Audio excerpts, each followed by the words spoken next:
Assalamualaikum warahmatullahi wabarakatuh. Perkenalkan, nama saya Rasmi, NIM S1A1-22028. Jurusan Administrasi Negara kelas A, Fakultas Ilmu Sosial dan Ilmu Politik.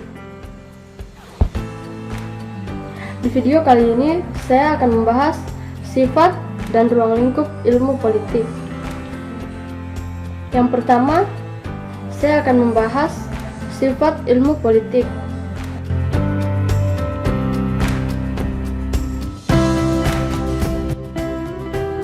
Sifat ilmu politik pada umumnya dapat dikatakan bahwa ilmu politik adalah bermacam-macam kegiatan dalam sistem suatu negara, yakni pengambilan kebijakan-kebijakan untuk melaksanakan tujuan-tujuan tertentu. Mengenai sifat ilmu politik, dapatkah kita pahami dari beberapa definisi tentang ilmu politik.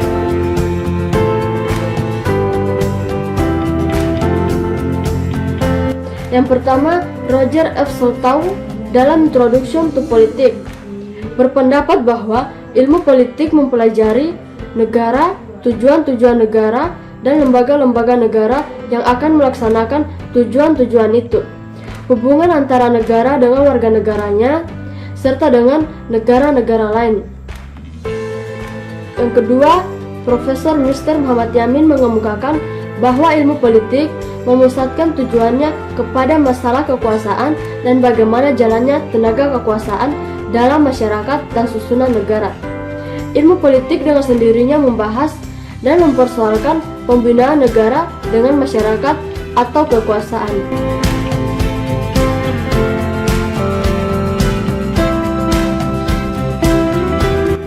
Pada dasarnya, ilmu politik paling erat kaitannya dengan ilmu negara, yakni sama-sama mengupas dan menyelidiki dan mengajarkan teori-teori tentang asal mula negara, tujuan dan tugas negara, pemerintahan, dan sebagainya. Sedangkan ilmu politik menyelidiki dan menguraikan hidup negara itu, sikap dan tindak tanduknya dalam kehidupan warganya, serta dalam pergaulan antar negara. Dengan kata lain, ilmu politik bersifat membahas proses-proses yang berlangsung dalam suatu negara, seperti kekuasaan dan susunan masyarakat. Sedangkan ilmu negara membahas tentang teori-teori terbentuknya negara dan struktur negara atau bentuk pemerintahan negara tersebut. Mengenai ilmu politik tersebut, M. Hutauruk SH dalam bukunya Garis Besar Ilmu Politik Balita keempat berpendapat bahwa ilmu politik menyelidiki dan mempelajari proses-proses dalam pemerintahan dan masyarakat yang berhentikan aktivitas, kompetisi, dan kerjasama dalam memupuk dan menggunakan kekuasaan.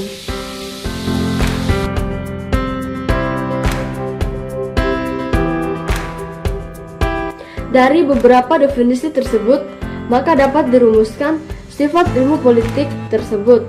Yang pertama, menentukan prinsip-prinsip yang dijadikan patokan dan yang diindahkan dalam menjalankan pemerintahan. Yang kedua, mempelajari tingkah laku pemerintah sehingga dapat mengemukakan mana yang baik, mana yang salah, dan menganjurkan perbaikan-perbaikan secara tegas dan terang.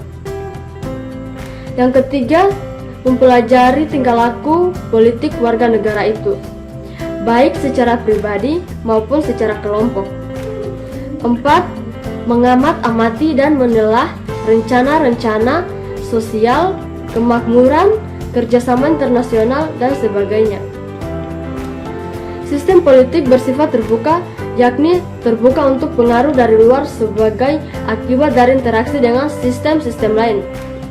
Maksudnya, politik tersebut dapat berinteraksi dan berubah dengan lingkungan. Faktor lingkungan yang mempengaruhi contohnya tuntutan serta apresiasi masyarakat dan juga dukungan masyarakat.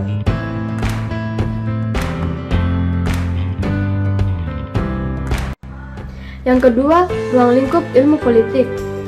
Ruang lingkup ilmu politik terbagi atas 4 bidang berikut. Yang pertama, teori politik yang meliputi politik, sejarah perkembangan, dan ide-ide politik. Yang kedua, lembaga-lembaga politik yang meliputi Undang-Undang Dasar, pemerintah pusat, pemerintah daerah atau lokal, fungsi ekonomi dan sosial dari pemerintah, dan perbandingan lembaga politik. Yang ketiga, partai-partai golongan umum dan pendapatan umum mencakup partai politik, golongan-golongan, asosiasi-asosiasi, partisipasi warga negara dalam pemerintah, administrasi, dan pendapat umum. Yang keempat, hubungan internasional meliputi politik internasional, organisasi dunia, administrasi, dan hukum internasional.